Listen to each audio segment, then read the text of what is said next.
संस्कार अपना संभयामि युगे युगे।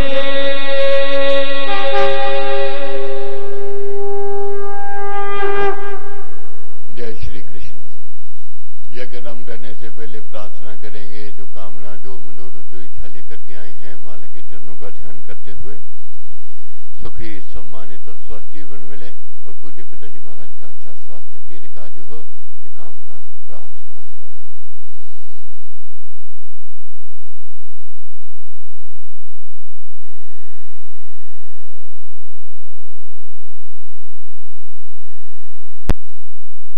दूसरा अध्याय है, श्लोक नंबर है 69। प्रभु कहते हैं, सब संसारिक प्राणियों की जो रात है उसमें संयमी जन जागता है। जिस अवस्था में अन्य प्राणी जागते हैं वह अवस्था तत्वदर्शी मुनि की रात है, उसमें वह सोता है। अब रात और दिन कैसे हैं सज्जन के, और जो दुर्जन हैं, जो या फिर हास विलास में, भोग उपभोग में लगे हुए हैं, उनकी कैसी स्थिति, कैसी परिस्थिति है। ये नहीं है कि उनके लिए रात अलग है या दिन अलग है, उनका व्यवहार, उनका स्वभाव कैसा है जो जानना है। हास विलास, भोग उपभोग और मोह ममता में फंसे हुए सर्वसाधारण जन विवेक में, विचार में, आत्मचिंतन में, ईश्वर भक्ति में, ज्ञान ध्यान में, सत्य के पालन में, न्याय में, उपकार में, अपने कर्तव्य कर्मों में सोए पड़े हैं। अधिकतर संसारिक प्राणी क्या है, मोह ममता में घिरे हुए हैं और आत्मचिंतन नहीं है, ईश्वर भक्ति नहीं है, ज्ञान ध्यान नहीं है, सत्य का पालन नहीं है, न्याय पर नहीं चलना है, उपकार के कार्य नहीं करना है।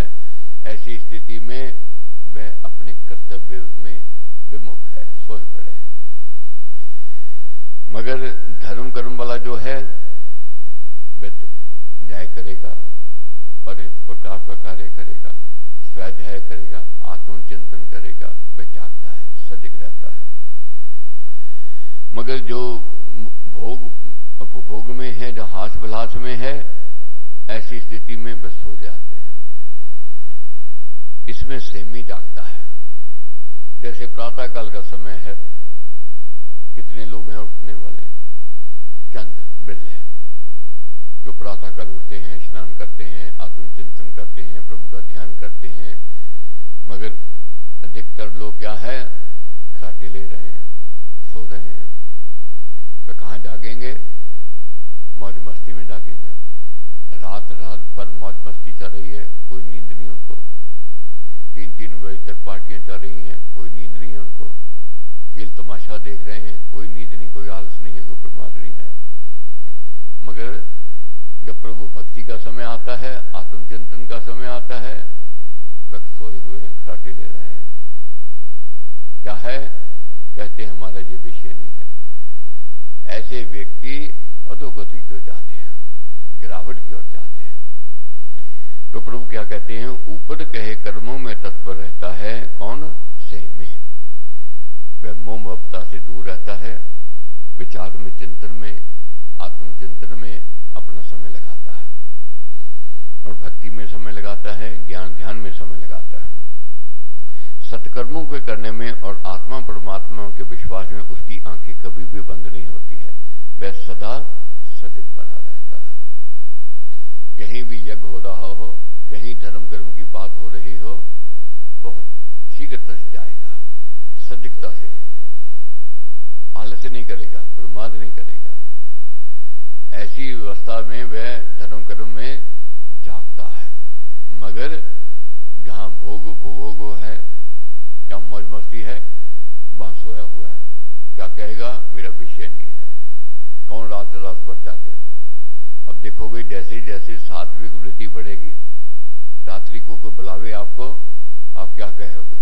नहीं, वे नहीं आ सकते, रात को नहीं आ सकते। रात को नींद का समय है, क्योंकि सुबह उठना है, ध्यान करना है, चिंतन करना है, तो सत्संग जाना है। उसको सुबह का समय प्रिय लगेगा, अच्छा लगेगा, और रात की मौज मस्ती उसको अच्छी नहीं लगेगी। अथवा सर्वसाधारण जन एक को ही आत्मा मानकर आत्मा के सत्य स्वरूप के जानने मानने में सोए पड़े हैं। अज्ञान की गाढ़ निद्रा में पड़े खराटे ले रहे हैं। इस विषय में स्थिर बुद्धि भगवत भक्त जागता है। जो सर्वसाधारण जन है इस समय सोए हुए हैं, आत्मचिंतन नहीं है, प्रभु भक्ति नहीं है और वह धर्म से दूर है। वह आत्मा की अमर सत्ता और परमेश्वर के होने का पूरा निश्चय नहीं रखता है। ऐसे व्यक्तियों को मालिक पर विश्वास नहीं है, भरोसा नहीं है। उसको तो समय कहां है, अपनी मौज मस्ती में है। मगर जो साधक है वह अपना समय धर्म कर्म में लगाता है। प्राणी प्राय प्रकृति पदार्थों की प्यास में, भोगों की भूख में, देही आत्मा है इस जड़बाद में, कामना में, स्वार्थ में, निंदा में, ईर्ष्या द्वेष में, क्रोध अहंकार में तथा मोह ममता में ही जागते रहते हैं। इन्हीं में वह समय व्यतीत करते हैं। अधिकतर समय कहां व्यतीत करने वाले लोग हैं? निंदा चुगली में, क्रोध अहंकार में, मोह ममता में, नव कामनाओं के पीछे भागते रहना, इसी में समय लग जाता है। एक कामना पूर्ण हुई, दूसरे के ऊपर आ गई, तीसरी आ गई, चौथी आ गई। समय जीवन का यही व्यतीत कर लिया अपनी कामनाओं की पूर्ति के लिए। सार देखने वाले मुनि की ये रात है, वह इनमें सोया जाता है। वह क्या कहता है? मालिक ने जो देना है वह दे देगा, मेरे को कामना करने की क्या जरूरत है। मेरी किस्मत में जो लिखा है वह मेरे को मिलेगा। समय से पहले नहीं मिलना है, किस्मत से ज्यादा नहीं मिलना है। तो आत्मचिंतन कर ले, परमेश्वर का ध्यान कर ले, उसका गुणगान कर ले, स्वाध्याय कर ले, यज्ञ कर ले, दान कर ले, धर्म कर्म में रुचि रख ले। इसमें उसकी रुचि होगी, उसमें मन लगावेगा। तो क्या है? साधारण व्यक्ति इससे दूर रहता है। इसलिए तत्वदर्शी मननशील से में ही ज्ञानवान और स्थिर प्रज्ञ हुआ करता है। जिस प्रकार सब ओर से नदी नालों द्वारा भरे जाते हुए अचल और मर्यादा में ठहरे हुए समुद्र में आप ही आप पानी प्रवेश करते हैं और वह मर्यादा का लोप न करके अचल बना रहता है, उसी प्रकार जिस स्थिरमति मनुष्य में सब कामनाएं प्रवेश करती हैं उसी में शांत हो जाता है। उनमें उसकी तृष्णा नहीं उछलती है, वह शांति को प्राप्त करता है। कामनाओं की कामना करने वाला शांति लाभ नहीं कर सकता। ये नहीं है कि संत को कामना नहीं है, सज्जन को कामना नहीं होती है। कामना सबको है जब तक चेतन है शरीर में, इच्छा तो जागृत होगी। मगर सज्जन संत अपने विवेक से उस कामना को शांत कर लेते हैं। नदी नाले थोड़ा सा भी जैसे बरसात आई उफान में आवेंगे, चीरते जावेंगे, तूफान मचाते जावेंगे। मगर मर्यादा में रहने वाला समुंदर, जहां सब नदी नाले मिलते हैं, उनको अपने में समेट भी लेता है और मर्यादा में भी रहता है। सागर को देखा है, समुद्र को देखा है, उछाले मारता है मगर फिर अपने आप को पीछे खींच लेता है। सज्जन के मन में कामना आवेगी, उछाला आवेगा, मगर अपने विवेक से उस उछाले को वह शांत कर लेता है, पीछे उठा लेता है। वह मर्यादा में रहना चाहता है, धर्म में रहना चाहता है, विवेकी है। तो इसलिए मर्यादा ही सबसे उत्तम दौलत है। मगर जो कामनाओं के पीछे भागता है उसको शांति नहीं मिलेगी, वह सदा दुखी रहेगा, हताश रहेगा। मगर जो परमेश्वर भक्त है, उस पर भरोसा किए हुए है, वह प्रसन्नचित्त है और सुखी है। निष्काम कर्म करने वाला कर्मयोगी भगवत भक्त पदार्थों की प्राप्ति से, कीर्ति सम्मान से और विजय आदि के लाभ से आप ही आप भरा हुआ, सब ओर से पानी के पूर द्वारा भरे जाते हुए समुद्र की भांति गंभीर अचल बना रहे, मन से उछले नहीं। क्या कहा है? साधकों के लिए गंभीरता अति आवश्यक है। जीवन में सुख भी आवेगा, दुख भी आवेगा, अपने भी मिलेंगे, प्राय भी मिलेंगे, यश भी होगी, अब यश भी मिलेगा, निंदा करने वाले, अपमान करने वाले भी मिलेंगे। मगर संयम में रहना है, उछाला नहीं मारना है, गंभीरता को लेकर के आना है। उनकी प्राप्ति के लिए ललायत भी ना हो, वह सब पदार्थ भगवत समर्पण करके समभाव से रहे और ममता में ना फंसे। ममता में ना फंसे, गंभीरता होवे और भगवत समर्पण करने वाला होवे और प्राप्ति के लिए बहुत अधिक चाहना ना रखे, अधिक संग्रह न करे। ऐसा मनुष्य ही शांति पाता है। बाहर के विषयों के पीछे भटकने वाला और कामनाओं के पीछे भागते रहने वाला शांति को नहीं पा सकता है। कारण क्या है आज मन शांत क्या है? कामनाओं के पीछे भाग रहे हैं। मगर जो कामनाओं के पीछे नहीं भागता है वही सुखी है। ये कठिन है विषय, आसान नहीं है, मगर तो संभव नहीं है। जैसे जैसे भूख प्यास जैसे व्यक्ति कंट्रोल करता है अभ्यास से, जैसे जैसे बचपन में जो बातें विचलित करती थी बढ़ती उम्र में वह विचलित नहीं करती हैं, ज्ञान से, अभ्यास से। इसी प्रकार जैसे जैसे ये ज्ञान बढ़ेगा कामने कंट्रोल में आनी आरंभ हो जाएगी, लिमिट में हो जाएगी।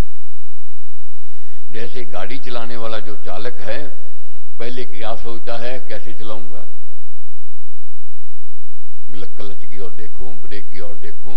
सीखने जब लगता है सिखाने वाला क्या कहता है, क्लच की ओर ध्यान देना है, ब्रेक की ओर ध्यान देना है, स्टीयरिंग की ओर ध्यान देना, आगे भी ध्यान देना है, पीछे भी ध्यान देना है, दाएं भी बाएं भी, टायरों की हवा की ओर भी, पेट्रोल की सुई की ओर भी देखना है, कार में डीजल है या नहीं है उसका ध्यान रखना है, पानी है या नहीं है उसका ध्यान रखना है, इस तरह की आवाज आवेगी उसका भी ध्यान रखना है। जो सीखने वाला है जो घबरा जाता है वह कहता है कहां मैं ध्यान दूंगा, कैसे सीखूंगा। मगर जिसकी रुचि होती है, जिसके मन में उमंग होती है कि मैंने सीखना है, वही सीख सकता है, दूसरा नहीं सीख सकता है। कितना कोई सिखा ले, यही अध्यात्म ज्ञान है। जिसकी अगर रुचि है इस ज्ञान को प्राप्त कर लेता है। जिसकी रुचि नहीं है सुना अनसुना कर देगा, अंदर बात नहीं जाएगी, बाहर ही चले जाएगी। मगर जब गाड़ी चलानी सीख लेता है, ना उसको बोझ है, न कोई कष्ट है, न कोई अड़चन है, न कोई रुकावट है, मौज मस्ती से गाड़ी भी चला रहा है, खा पी रहा है, बातें भी कर रहा है, रेडियो भी सुन रहा है और अपनी गाड़ी में भी चला रहा है। इसी प्रकार जब अभ्यास हो जाता है, अध्यात्म ज्ञान की ओर जब बढ़ना आरंभ होता है व्यक्ति, जब तक जिज्ञासा नहीं होगी तब तक वह प्राप्ति नहीं होगी। इसलिए जिज्ञासा को जगाना है। जैसे गाड़ी चालक चलाने वाला जिज्ञासु है, जब तक सीख नहीं पावेगा। अगर जिज्ञासा है तो सीख जाएगा, जिज्ञासा नहीं है तो सीख नहीं पावेगा। तो इसलिए जिज्ञासा प्रबल है। जो लालसा रहित मनुष्य सब कामनों को छोड़कर और ममता तथा अहंकार रहित होकर विचरता है, सब कर्तव्य कर्मों को करता रहता है, वह निष्काम कर्मी शांति को प्राप्त करता है। अशांत रहने के कारण पदार्थों के रसों की लालसा, स्वार्थपरता और अहंकार है। जो कर्मयोगी इन तीनों से रहित होकर कर्तव्यशील बना रहता है, वह भाग्यवान भगवत भक्त, संतुष्टि और शांति का भागी होता है। क्या कहते हैं प्रभु? अशांत रहने के कारण क्या है? रसों की लालसा, स्वार्थपरता और अहंकार। ये अहंकार जो है हमें गिरावट की ओर ले जाता है, स्वार्थपरता हमें गिरावट की ओर ले जाती है, लालसा स्वार्थ ये गिरावट की ओर ले जाते हैं। जो कर्मयोगी इन तीनों से रहित होकर कर्तव्यशील बना रहता है, वह भाग्यवान भगवत भक्त, संतुष्टि और शांति का भागी होता है। हे अर्जुन, जो तुझे स्थिर बुद्धि की अवस्था बताई है, ये ब्रह्म स्थिति है, ब्रह्म स्थिर रहने की अवस्था है। इस स्थिति को प्राप्त करके मनुष्य मोह में, भ्रम में नहीं पड़ता, उसको संशय, अज्ञान नहीं घेर सकता। इस अवस्था में अंतकाल मरते समय भी स्थिर होकर मनुष्य ब्रह्म के निर्माण धाम को प्राप्त कर लेता है। अब अर्जुन ने प्रश्न किए थे स्थिर बुद्धि के क्या लक्षण है, ये सब बताए, समझाए। अब प्रभु क्या कहते हैं, जो इन पर चलता है वह अपने लक्ष्य तक पहुंच जाता है, मोक्ष की प्राप्ति कर लेता है। मन में ये सोच आती है, पहले अच्छा जीवन नहीं, अच्छा व्यवहार नहीं था, अच्छा स्वभाव नहीं था, क्या उद्धार हो सकता है? प्रभु कहते हैं मरते समय भी अगर ज्ञान हो जाए, बोध हो जाए, उसकी अगर मति सुधर गई तो उसकी गति सुधर गई, निश्चित है उसकी गति सुधर जाती है, निर्वाण धाम को वह प्राप्त कर लेता है। स्थिर बुद्धि कर्म योगी और परमेश्वर उपासक की अवस्था ब्रह्म में रहने की हुआ करती है। वह कर्तव्य कर्म करता हुआ समाधि में और ब्रह्म में ही रहता है। ऐसे मनुष्य का लक्ष्य एकाग्र बुद्धि से पार ब्रह्म ही होता है, इसलिए वह नट की भांति सब क्रियाएं करता हुआ लक्ष्य में ठहरा रहता है। जैसे तमाशे में देखा है, नीचे लोग देखने वाले सीटी बजा रहे हैं, कटाक्ष भी कर रहे हैं, प्रशंसा भी कर रहे हैं और तर्क भी कर रहे हैं, मगर बैलेंस लेकर के जो चलता है अपने लक्ष्य की ओर बढ़ता जाता है। ना किसी की प्रशंसा बड़ाई को सुने, ना किसी के विरोध को, ना किसी की निंदा को सुने, क्योंकि उसका लक्ष्य है मैंने अपनी मंजिल तक पहुंचना है। इसी प्रकार अपना लक्ष्य बनाना है, अपनी मंजिल तक हमने जो पहुंचना है। बहुत विरोधी आवेंगे, कटाक्ष करने वाले आवेंगे, अपमान अनादर करने वाले आवेंगे, प्रशंसक भी आवेंगे और मान सम्मान देने वाले भी आवेंगे, मगर अपने लक्ष्य की ओर बढ़ते जाना है। ऐसे मनुष्य के लक्ष्य जो है नट की भांति होता है, वह निश्चय पूर्वक जन्म मरण के चक्र को काट कर पार हो जाता है, उसका कर्म बीज नष्ट हो जाया करता है।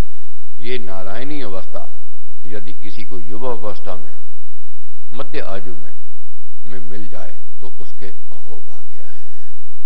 ये जो अवस्था सुनी है, पढ़ी है, समझी है, अगर युवा अवस्था में प्राप्त हो जाए, बहुत ऐसे हैं युवा जो आ रहे हैं, मध्य अवस्था वाले बहुत आ रहे हैं, उनके समझ लो अहोभाग्य की बात है, बड़भागी हैं। परंतु यदि शुभ संयोग से इस ब्रह्म स्थिति की पतत पावनी झांकी प्राणी को प्राणांत काल में भी प्राप्त हो जाए तो इसके प्रभाव से वह परमेश्वर में ही लीनता लाभ कर लेता है। अंत समय में भी अगर मति सुधर गई तो गति सुधर गई, परमेश्वर के परम पवित्र परम पद को ही प्राप्त होता है।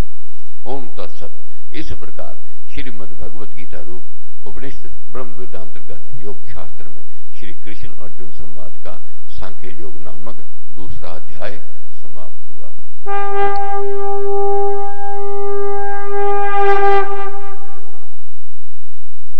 हे गोपाल राधा कृष्ण गोविंद गोविंद, हे गोपाल राधा कृष्ण गोविंद गोविंद, हे गोपाल राधा कृष्ण गोविंद गोविंद, हे गोपाल राधा कृष्ण गोविंद गोविंद, कृष्ण गोविंद गोविंद, कृष्ण गोविंद गोविंद, कृष्ण गोविंद गोविंद, कृष्ण गोविंद गोविंद, कृष्ण गोविंद गोविंद, कृष्ण गोविंद गोविंद, कृष्ण गोविंद गोविंद, कृष्ण गोविंद गोविंद, हे गोपाल राधा कृष्ण गोविंद गोविंद, हे गोपाल राधा कृष्ण गोविंद गोविंद, हे गोपाल राधा कृष्ण गोविंद गोविंद, हे गोपाल राधा कृष्ण गोविंद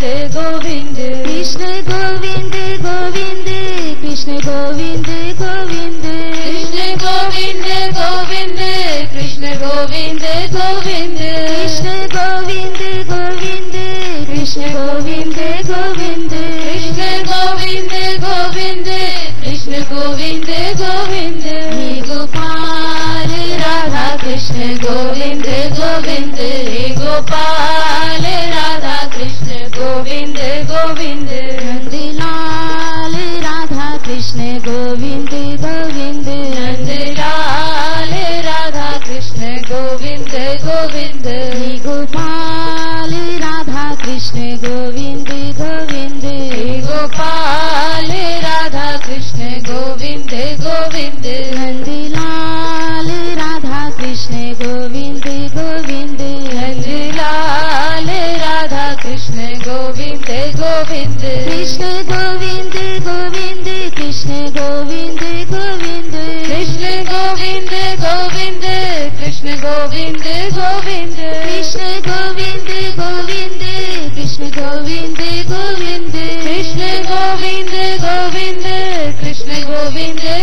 गोविंद हे गोपाल राधा कृष्ण गोविंद गोविंद हे गोपाल राधा कृष्ण गोविंद गोविंद नंदलाल राधा कृष्ण गोविंद गोविंद।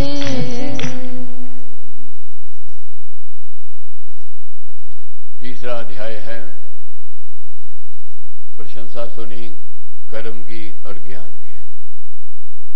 अभिमति हमारी भी उलझन में है, ज्ञान श्रेष्ठ है या कर्म श्रेष्ठ है, यही उलझन में है अर्जुन। उलझन में है मगर मन में बात नहीं रखे। अपने मन का प्रश्न भगवान श्री कृष्ण को, अपने गुरु को कह दिया। क्या कहते हैं?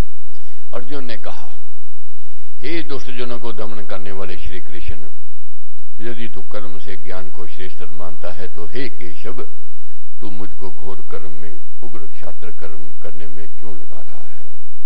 यदि तेरी सम्मति में कर्तव्य कर्म करने से ज्ञान कर्म त्याग अधिक अच्छा है तो मुझे उत्तेजना देकर कर्म करने के लिए क्यों प्रेरित कर रहा है? अक्सर लोग कह देते हैं अर्जुन युद्ध करना नहीं चाहते थे मगर उत्तेजित किया भगवान श्री कृष्ण ने अर्जुन को, तो युद्ध कर। अब अर्जुन ने ही बात कह दी। अर्जुन कहते हैं कि प्रभु आप मेरे को क्यों उत्तेजित कर रहे हो, क्यों मेरे को युद्ध में भेज रहे हो? अगर मेरे के लिए ज्ञान श्रेष्ठ है, मैं ज्ञान के पथ पर चलकर मोक्ष में पहुंच जाऊंगा, मुक्ति पा लूंगा, मैं फिर युद्ध क्यों करूं? तो कैसे समझना है ज्ञान श्रेष्ठ है या कर्म श्रेष्ठ है? उलझन की बात है। कभी ज्ञान की प्रशंसा सुनते हैं, कभी कर्म की प्रशंसा सुनते हैं। कर्म और ज्ञान की प्रशंसा की मिली जुली बातों से तू मेरी बुद्धि को मानो मोह रहा है, उलझन में डाल रहा है। इसलिए ज्ञान और कर्म में जो उत्तम है वह एक निश्चय करके तुम कहो, जिससे मैं कल्याण को प्राप्त कर सकूं। क्या कहते हैं अर्जुन? दोनों में से एक रास्ता बताओ जो सरल है, सुगम है मेरे लिए, ज्ञान या कर्म, उस पथ पर मैं चलूं। श्री भगवान ने कहा, हे अपने मन के संदेह को ना छिपाने वाले निष्पाप अर्जुन, सरल निष्पक्ष भक्त, इस लोक में दो प्रकार की मोक्ष मार्ग की धारणा मैंने प्राचीन काल में कही थी। पहले मैंने दो प्रकार के मोक्ष मार्ग का निश्चय इस लोक में लोगों को बताया था। उनमें से सांख्यों को तत्व ज्ञानियों को ज्ञान से और योगियों को कर्म योग से धारणा बताई थी। निष्ठा निश्चय को, धारणा को कहा करते हैं। अंतःकरण को शुद्ध करके आत्मा परमात्मा के स्वरूप को चिंतन मनन और निश्चय करते हुए ब्रह्म में लीन हो जाना ज्ञान योगियों की निष्ठा है। और अपने सब कर्तव्य स्वभाव से निष्कर्मता से करते हुए तथा परमेश्वर की पतित पावनी भक्ति से परमात्मा में लीनता लाभ करना कर्म योगियों की निष्ठा है।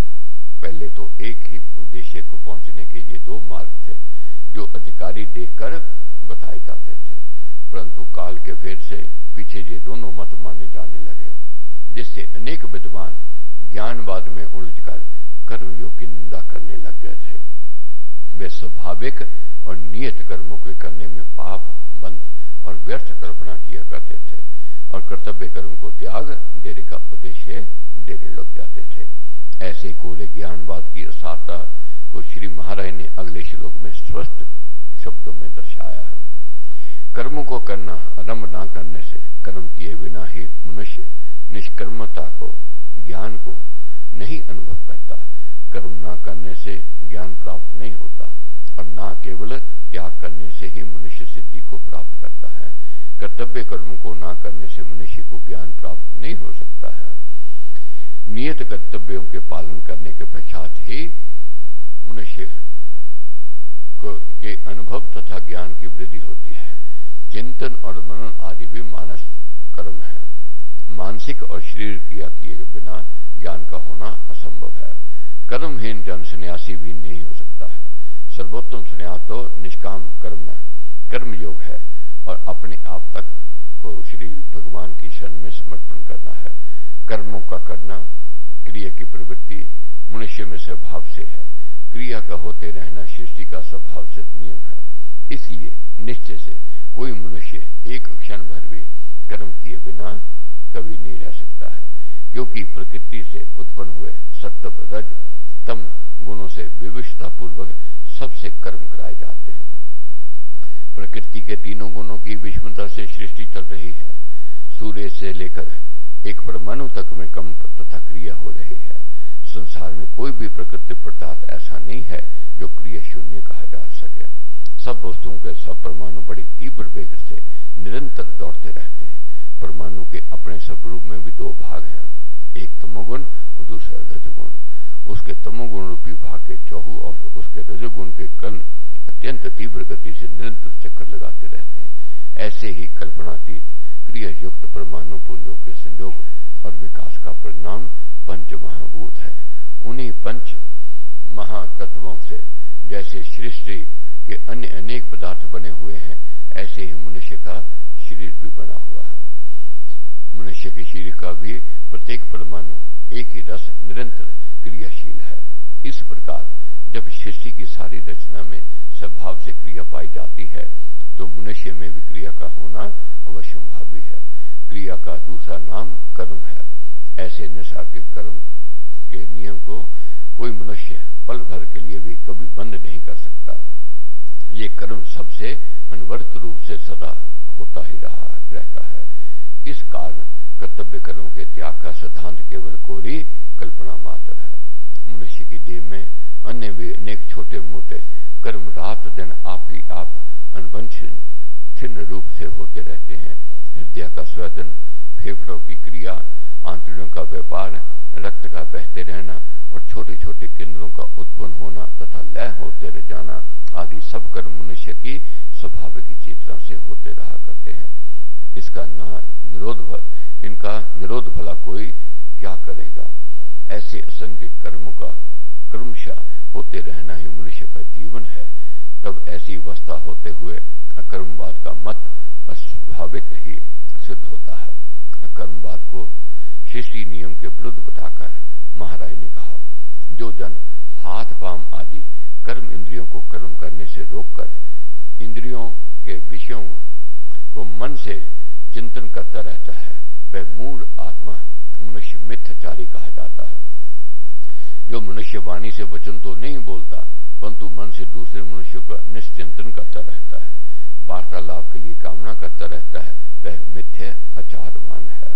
जो मनुष्य हाथों और पैरों का हिलाना रोककर आसन मारे बैठा रहता है, परंतु हाथों और पैरों के कामों का चिंतन करता रहता है, चलकर ग्रहण करके विषयों को देखने सुनने और चखने आदि का चिंतन किया करता है, उसका ऊपर का कर्म त्याग निरा दिखावा और बड़ा दंभ ही है। कर्म और ज्ञान दोनों मोक्ष की ओर लेकर जाते हैं।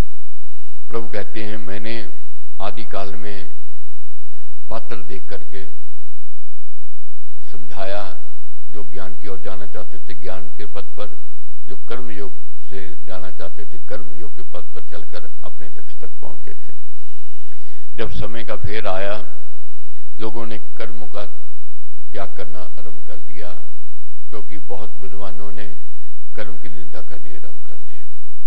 कर्म की निंदा क्या करनी आरंभ करती कि कर्म करेंगे तो दोष लगेगा। कोई भी क्रिया ऐसी नहीं है जिसमें दोष ना हो।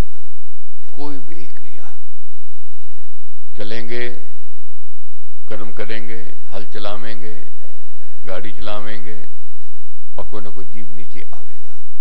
अंगीठी जलावेंगे, चूल्हा जलावेंगे, कोई ना कोई जीव को मरेगा।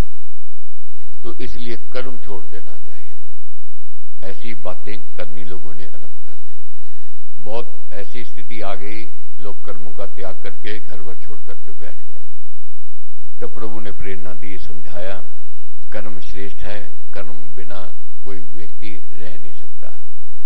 ना चाहते हुए भी हमारे श्वास चल रहे हैं, जब तक चेतन है जो चलेंगे। फेफड़े चल रहे हैं, रक्त चल रहे हैं, ये चिंतन चल रहा है, ये भी क्रिया है, ये भी कर्म है। इसलिए कोई व्यक्ति जब तक चेतन है, शरीर में प्राण है, कर्म किए बिना नहीं रह सकता है।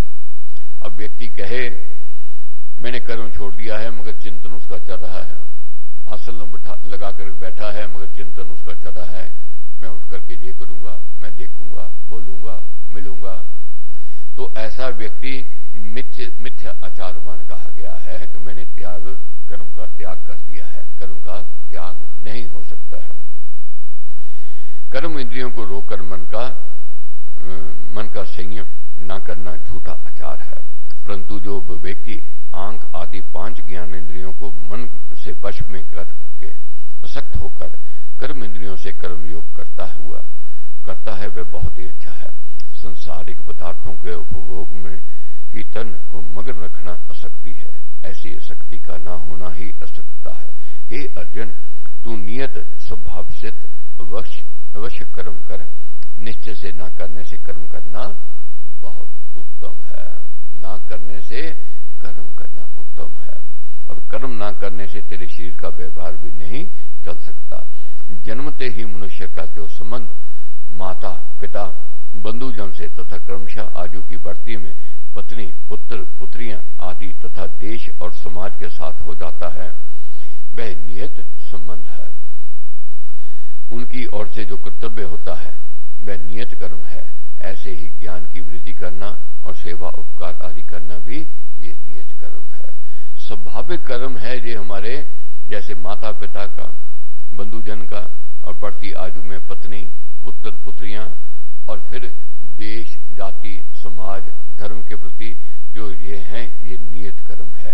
ये करने ही चाहिए। इनमें दोष दिखाई देता हो तब भी छोड़ने नहीं चाहिए। और इसी प्रकार ज्ञान की वृद्धि, सेवा करनी, उपकार करना, सेवा में अगर दोष दिखाई भी देता है मगर सेवा छोड़नी नहीं चाहिए। दान कर रहे हैं, अगर दोष दिखाई भी दे रहा है दान छोड़ना नहीं चाहिए। ये कर्तव्य कर्म करते ही रहना चाहिए।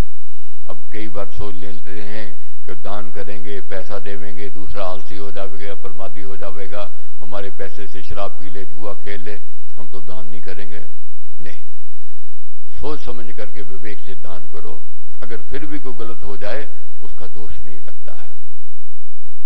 तो इसलिए क्या है, जो कर्म है हमें करने हैं, करते ही रहना चाहिए। जो कर्म करना मानव समाज के लिए नियत मर्यादा में निश्चित बंधा हुआ है वह नियत कर्म है, वह कर्म करना धर्म है। कर्म किए बिना तो शरीर का खान पान, श्वास प्रश्वास आदि यात्रा भी नहीं निभ सकती है। कर्तव्य कर्मों का त्याग जो लोग कहा करते हैं, उनका ये मत है कि जो भी क्रिया की जाती है उसका संस्कार कर्ता के अंतःकरण पर पड़ जाता है। वह संस्कार ही कर्मों का बंधन है, उसी से जन्म जन्मांतर का होता रहता है। मोक्ष बंधन नाश से मिलता है। इसलिए मोक्ष चाहने वाले को कर्म का करना छोड़ देना चाहिए, जिससे वह कर्म बंधन से बचा रहे। इस पर महाराज ने कहा, हे कुंती पुत्र, यज्ञ से भिन्न प्रयोजन किए गए कर्मों से इस लोक से में बंधन होता है। स्वार्थ और स्वर्ग सुख के उद्देश्य से किए हुए कर्म मनुष्य को बांधा करते हैं। इसलिए कर्मों के फलों के संग से रहित होकर तू उस यज्ञ के लिए कर्म भली प्रकार कर। दान, पुण्य, सेवा, उपकार, समाज सुधार, दीनहीन जन रक्षा और पालन आदि सभी कर्म यज्ञ कहे गए हैं। दान करना, पुण्य कर्म करना, सेवा, उपकार, समाज सुधार के लिए कार्य करना, दीनहीन की रक्षा सहायता करना और पालन करना, ये सब यज्ञ कहे गए हैं। और ज्ञान, ध्यान, आराधन, चिंतन भी यज्ञ ही समझा जाता है। ज्ञान, ध्यान, आराधन, चिंतन ये भी यज्ञ है। भगवान का नाम स्मरण भी यज्ञ है। अपने सब कर्म भगवान को समर्पण करके उनके कर्म करने में अपना अहंकार न रखकर नियत कर्म करते रहना यज्ञ के लिए कर्म करना कहा जाता है। ऐसे यज्ञ के लिए किया हुआ कर्म बंध न बनकर कर्ता के परम कल्याण का कारण कहा गया है।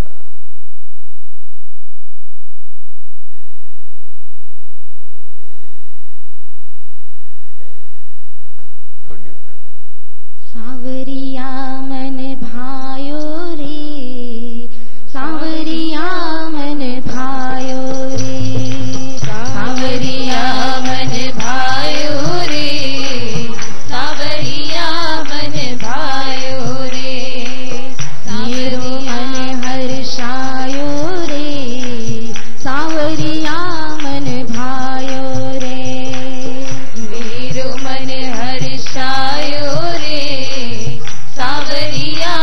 मन भायो रे सावरिया मेरो सावरिया सावरिया मेरो सावरिया सावरिया मेरो सावरिया सावरिया मेरो सावरिया सावरिया मन भायो रे सावरिया मन भायो रे सावरिया मन भायो रे सावरिया मन भायो रे मेरो मन हर्षायो रे सावरिया मन भायो रे मेरो मन हर्षायो रे सावरिया मन भायो रे सावरिया मन भायो रे सावरिया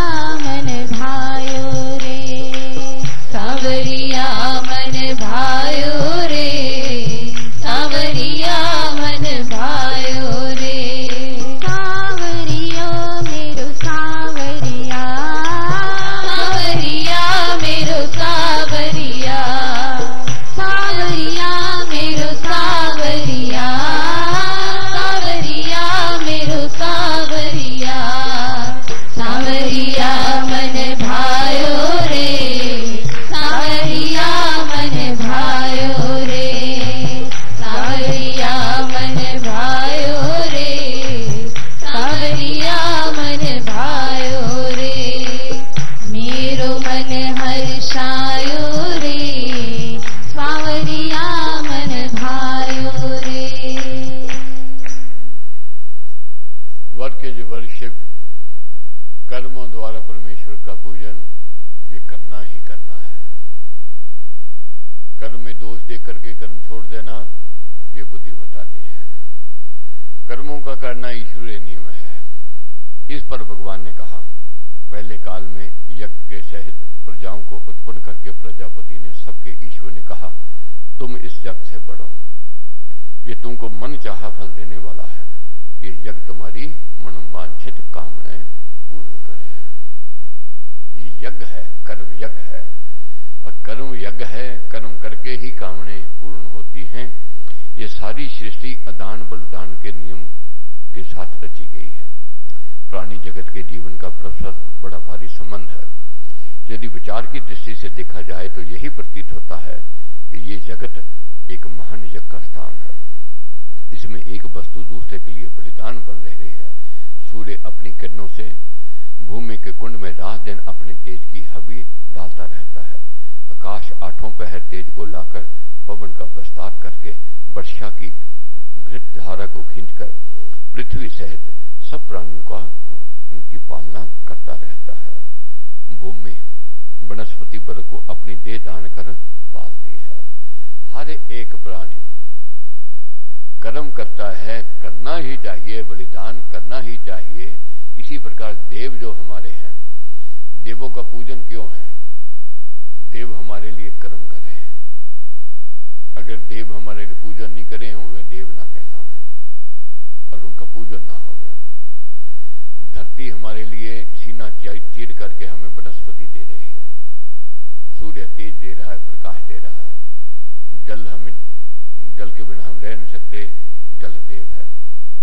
वायु है, ये भी देव है।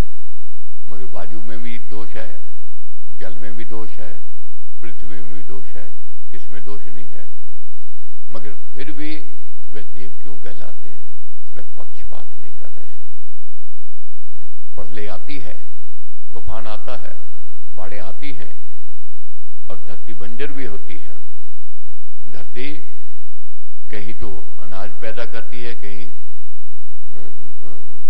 दूसरी नशे की चीजें भी पैदा करती है। दोष क्यों नहीं है? सब में है। मगर धरती फिर भी पूजनीय है। अब कैसे जानना है क्यों पूजनीय है? भूमि वनस्पति वर्ग को अपनी देह दान कर पालती है। वनस्पतियां अपने प्राणों से शरीरों को अर्पण करके जलचर, स्थलचर और खेचर प्राणियों का पालन करती हैं। ये स्वाभाविक नियम से यज्ञ हो रहा है। इसी प्रकार एक मनुष्य दूसरे के आश्रित है। बहुत लोग कह देते जी मेरे को किसी की जरूरत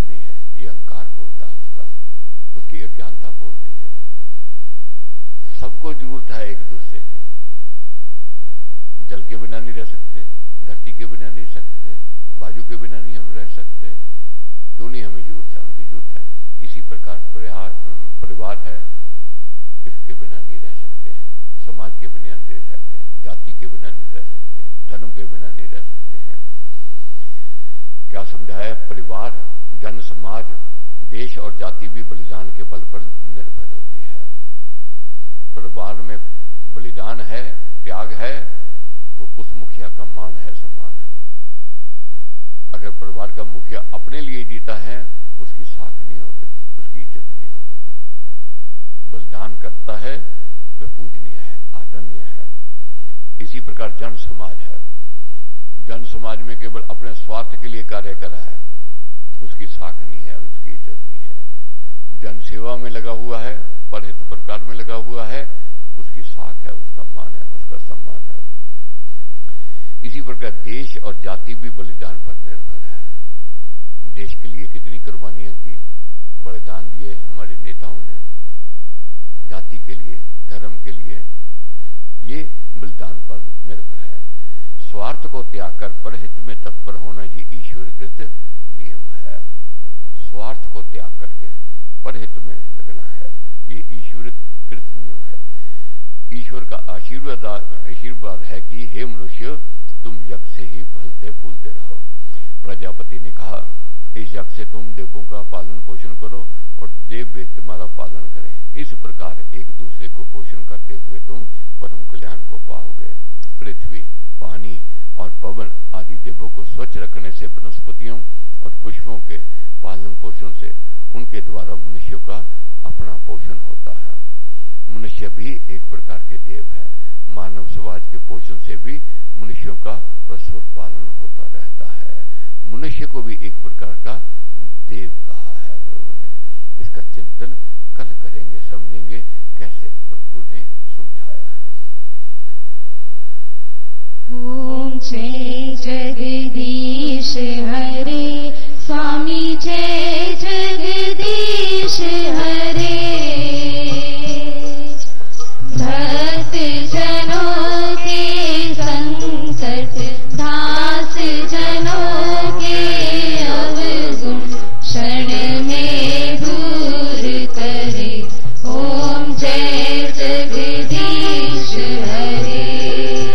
जो ध्यावे फल पावे, दुख बिन से मन का।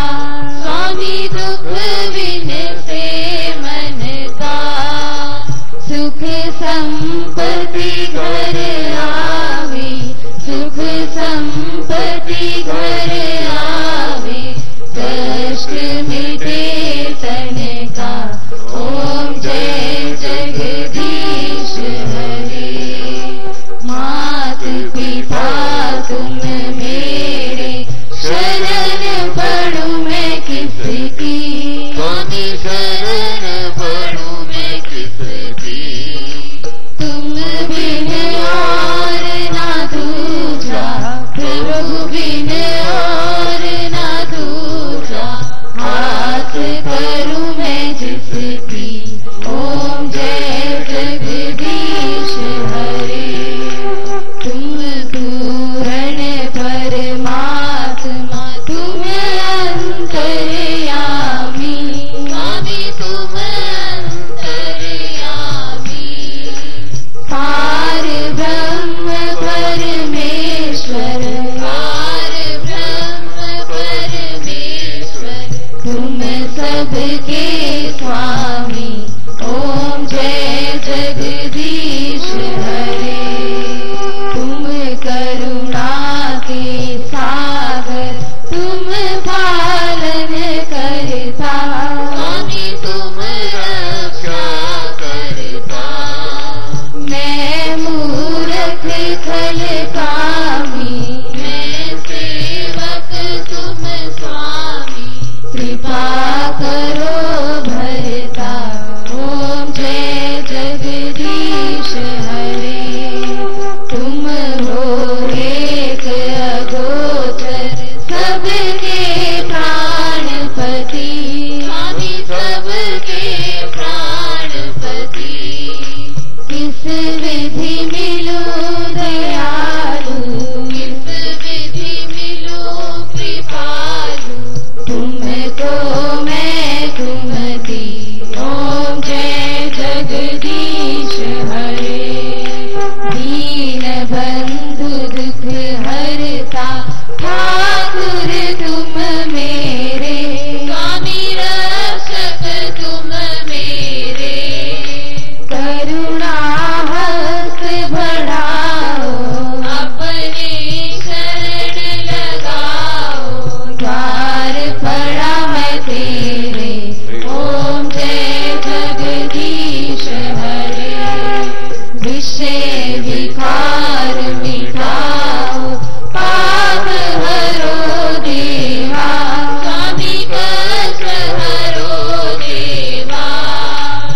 को अर्पण